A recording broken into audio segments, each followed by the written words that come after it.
कि 1 लाख की फीस है, उनके 10 स्टूडेंट भी आ गए तो उनका 10 लाख का काम हो गया और उनका एफर्ट जाएगा, उनका 1 या 2 लाख का जाएगा, उनका पैसा बन के वो निकल चुके हैं। अब आप यहाँ पे पछता रहे हैं पीछे। तो लोगों को डाउट रहता है कि सर आप ऑनलाइन नोट्स बनाए, ऑफलाइन नोट्स बनाए, जैसे पसंद है वैसे आप नोट्स बनाइए।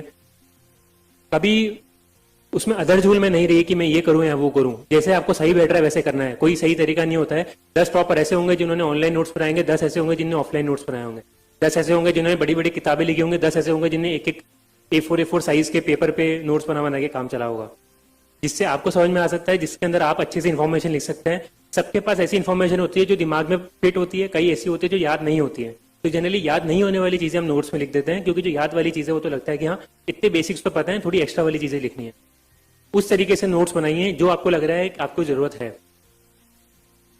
उसके अलावा कुछ गलतियां भी मैं बताता हूँ जो लोग करते हैं। नोट्स का मैंने बता दिया, नोट्स के पीछे भागते हैं कि ये नोट्स सफिशिएंट है या ये नोट्स काम के हैं, ये नोट्स से क्वेश्चन पूछे जाते हैं। अब इंस्टीट्यूट क्या करते हैं कि वो इतनी मोटी किताब छापते हैं, किताब के अंदर जितनी इन्फॉर्मेशन पॉसिबल है वो सब उसके अंदर लिख देंगे कि ये भी पढ़ लो, ये भी पढ़ लो, ये भी पढ़ लो। फैक्ट्स डाल दिए सारे, उसके प्रोज कॉन सारे, पॉजिटिव नेगेटिव सब कुछ डाल दिया, उसकी समरी भी डाल दी, उसका वे फॉरवर्ड भी डाल दिया। उसके बाद में जब क्वेश्चन पूछा जाएगा, यूपीएससी में आएगा, तो बोलेंगे कि देखो मेरी किताब में से क्वेश्चन आया है, मतलब मेरी किताब काम की है। अरे आपके लिए पहले उतना पढ़ना ही काम का नहीं है, उसके अंदर से भी हार्डली 10-20% चीजें होंगी जो आपके काम की होंगी। वो 10-20% चीजें आपको समझनी है कि हाँ ये पढ़ता हूँ। जो लोग भी अगर किसी भी टॉपर के आप नोट सीखेंगे सब, या कोई भी स्ट्रैटेजी देखेंगे, सबकी डायनामिक होती है। सब किसी ना किसी और सोर्स से, कोई इंटरनेट से या किसी और बुक से या किसी कंपाइलेशन से सब लोग जाके पढ़ते हैं, पर कोई पूरा कभी नहीं पढ़ता है। सब जाके उसमें से वही चीज पढ़ते हैं जो उनको लगता है उनके काम की है, जो उनको लगता है कि मेरी प्रिपरेशन में ये कमी रह चुकी है। उसके पहले क्या काम का है, उसके पहले काम की है एनसीईआरटी, उसके पहले काम का है पिछले साल के क्वेश्चन पेपर, उसके पहले के काम का है एक स्टैंडर्ड बुक जैसे पॉलिटी की लक्ष्मीकांत हो गई या हिस्ट्री की स्पेक्ट्रम हो गई, ये बुक काम की है। अगर ये हो गई तो उसके बाद मैं किसी और नोट्स पे जाता हूँ कि अच्छा ये कमी रह गई, ये क्वेश्चन कहीं से आया था, ये नहीं आता है, तो अब इनको मैं नोट से पढ़ लेता हूँ। पर आप सीधे शॉर्टकट के लिए जाएंगे तो वो आपको कहीं लेके नहीं जाने वाला है, आपका टाइम वेस्ट करवाने वाला है। और आप वो कम से कम आप 100 चीजें पढ़ेंगे, आपको याद भी नहीं होंगी। उन 100 में से एक चीज आ गई तो वो तो क्लेम कर देंगे कि हमारे नोट से सब आ चुका है, बट आपने 100 में से आपको कुछ याद ही नहीं है। आप 100 में से आपको 99 चीज याद रहेगी, एक चीज भूल गए और एक चीज वही भूले जो उनके नोट्स में थी, तो आपको क्या फायदा हुआ, आपने कितना टाइम डाल के वो नोट्स पढ़े। ये साथ में जो सोर्स होते हैं, बुक लिस्ट का मैं बताता हूँ। बुक लिस्ट मैं मेरी शेयर करूंगा तो उसका इतना कुछ फायदा नहीं है, सबकी अलग अलग बुक लिस्ट होती है, बट मैं कुछ कॉमन चीजें आपको बताता हूँ। मैंने जो अप्रोच अपनाई थी, मैंने 3-4 टॉपर्स की बुक लिस्ट निकाली, उसकी टेबल बनाई, देखा कि ये मिनिमम सबने पढ़ा है। अगर पॉलिटी की बात करूं तो एक ने लक्ष्मीकांत डीडी बसु पढ़ी है, एक ने केवल लक्ष्मीकांत पढ़ी है, एक ने केवल लक्ष्मीकांत एनसीईआरटी और कुछ पढ़ा है। तो सब में कॉमन क्या है, सब में कॉमन है लक्ष्मीकांत, मतलब ये तो सभी पढ़ते हैं। तो ये बुक मैं पढ़ लेता हूँ, उसके बाद में अगर टाइम मिलेगा, उसके बाद में लगेगा तो मैं एक्स्ट्रा बुक पे जाऊंगा, वरना जो बेसिक मिनिमम है उतना तो पढ़ लूं। अब आप जाके किसी टॉपर की बुक लिस्ट देखेंगे, उसके अंदर लिखेंगे कि भाई मैंने पॉलिटी के लिए एनसीईआरटी भी पढ़ी, पॉलिटी के लिए मैंने नोट्स क्लास नोट्स भी पढ़े, उसके बाद में कोचिंग की बुक भी पढ़ी, उसके बाद में मैंने डीडी बसु भी पढ़ी, उसके बाद में लक्ष्मीकांत भी पढ़ी। अब उसने 5 बुक्स लिख के दे दी हैं। अब आपको ये नहीं पता है कि वो जो टॉपर की आप नोट देख रहे हैं बुक लिस्ट, उसने कितने अटेम्प्ट में एग्जाम क्लियर करा है। आप ये जाके देखिए, जो मैंने बोला रिलेवेंट लोग होने चाहिए कि किसकी गाइडेंस काम की है। आपको पता होना चाहिए कि जिस पर्सन की आप बुक लिस्ट देख रहे हैं उसने कितने अटेम्प्ट लगाए। अगर पहला अटेम्प्ट होगा उसका, तो मैं गारंटी से बोल सकता हूँ पहले अटेम्प्ट में रेयरली कोई जना इतनी सारी किताबें एक सब्जेक्ट की पढ़ सकता है। पॉसिबल ही नहीं है, क्योंकि इतनी सारी चीजें कवर करने को उन्होंने स्टार्टिंग में केवल एनसीईआरटी 1 या 2 चीजें पढ़ी होंगी। पहले अटेम्प्ट में नहीं हुआ तो दूसरे अटेम्प्ट में एक बुक ऐड कर ली, फिर नहीं हुआ तो फिर एक बुक ऐड कर ली।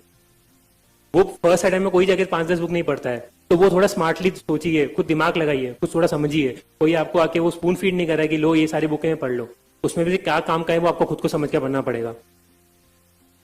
इसलिए मेरी बुक लिस्ट भी मैंने ऑनलाइन कहीं पे डाली हुई है, आपको चाहे तो आप देख सकते हैं, पर वो काम की नहीं है। जहां से एक तो मीडियम का भी डिफरेंस आ जाएगा, बट मैं जो बुक लिस्ट का जो इंपॉर्टेंट चीज है मैंने आपको बता दी कि बुक लिस्ट भी आपको स्मार्टली पढ़नी है। ना मैं फर्स्ट टॉपर हूँ जो ये चीज बोल रहे हैं, जो ना मैं लास्ट टॉपर होने वाला हूँ। पिछले साल भी जो थे उन्होंने ये चीज बोली थी, अनुदीप सर थे, उन्होंने सेम बोला। नेक्स्ट ईयर जो भी टॉपर आएगा वो भी सेम चीज बोलेगा। अगर सब कोई बोल रहे हैं मतलब कुछ तो इंपॉर्टेंट चीज है, तभी सब लोग इस पर इतना फोकस करते हैं। इसलिए कम बुक्स पढ़िए, पर उनको बार बार पढ़िए, उनसे समझिए, उससे अपनी अंडरस्टैंडिंग बनाइए, बेसिक कंसेप्ट पढ़िए, तब जाके आप कोई भी प्रीलिम्स हो, आप मेंस हो, उनके आंसर कर सकते हैं। आप उनके पीछे मत भागिए कि इस बुक में से 10 सवाल पूछे तो ये बुक पढ़ लेता हूँ। काफी ऑनलाइन वीडियो आते हैं कि 10 unpredictable question with UPSC can ask. अरे भाई अनप्रेडिक्टेबल है तो आप हाउ कैन यू से कि वो आस्क कर सकते हैं, जब वो चीज ही अनप्रेडिक्टेबल है। आप किस एडवांस में बता लोगे कि 10 चीजें पूछेंगे। सबसे बड़े फ्रॉड वीडियो होते हैं वो, उनसे बचना है। जो जितेंद्र सर ने बोला कि भाई डाल दिया कि वाह गुरुजी वाह लोग लिखते हैं, सबसे बड़े बेवकूफ लोग होते हैं वो। कोई आपको आके ऐसे लिख के नहीं देगा कि ये 10 चीजें हैं, पढ़ लो, आपके क्वेश्चन इसमें से पूछे जाएंगे। या जो ट्रेंड एनालिसिस होती है कि हमारे ट्रेंड के हिसाब से ये चीजें पूछी गई तो बाकी ये पूछेंगे। ट्रेंड कुछ नहीं होता है। ट्रेंड एनालिसिस करने वाले लोगों के पास कुछ काम धाम नहीं है, कट ऑफ प्रेडिक्शन करने वाले लोगों के पास कुछ काम धाम नहीं है, वो बस इमोशंस पे खेलते हैं एस्पिरेंट्स की। आप जैसे भोले वाले लोग होते हैं बहुत सारे, जिनको पता नहीं होता है, वो उनकी झांसों में आके चले जाते हैं, उनका फायदा हो जाता है। अगर उनकी 1 लाख की फीस है, उनके 10 स्टूडेंट भी आ गए तो उनका 10 लाख का काम हो गया, और उनका एफर्ट जाएगा, उनका 1 या 2 लाख का जाएगा, उनका पैसा बन के वो निकल चुके हैं। अब आप यहाँ पे पछता रहे हैं पीछे। इसलिए जरूरी है इन सारी चीजों को ध्यान में रखना। ऑनलाइन प्लेटफॉर्म्स का बता देता हूँ। ऑनलाइन प्लेटफॉर्म बहुत सारे आते हैं, लोग उनको फॉलो करते रहते हैं कि यहाँ से ये पढ़ता हूँ, वहां से वो पढ़ता हूँ, इधर से ये पढ़ता हूँ। पढ़िए, बट स्मार्टली पढ़िए। जो आपके काम की चीज है वो पढ़िए। अगर 10 वेबसाइट को यूज करते हैं तो 10 की 10 वेबसाइट वो पूरी फॉलो नहीं करता है कि उनके उस पर जाके आंसर राइटिंग करी, उसके जाके कुछ उन्होंने करंट अफेयर्स भी पढ़ा, उसके ऊपर जाके उन्होंने क्विज भी दिए, उसके ऊपर जाके उन्होंने कुछ और इन्फॉर्मेशन मिली। सब जने जाएंगे, एक वेबसाइट खोलेंगे या गूगल कर लेंगे XYZ टॉपिक, उसके आगे यूपीएससी लगा दिया, गूगल के रिजल्ट आ गए, उस रिजल्ट के अंदर जाके उस वेबसाइट को खोल के जो काम की चीज थी वो पढ़ के आगे निकल लिया। ये स्मार्टली आपको चीज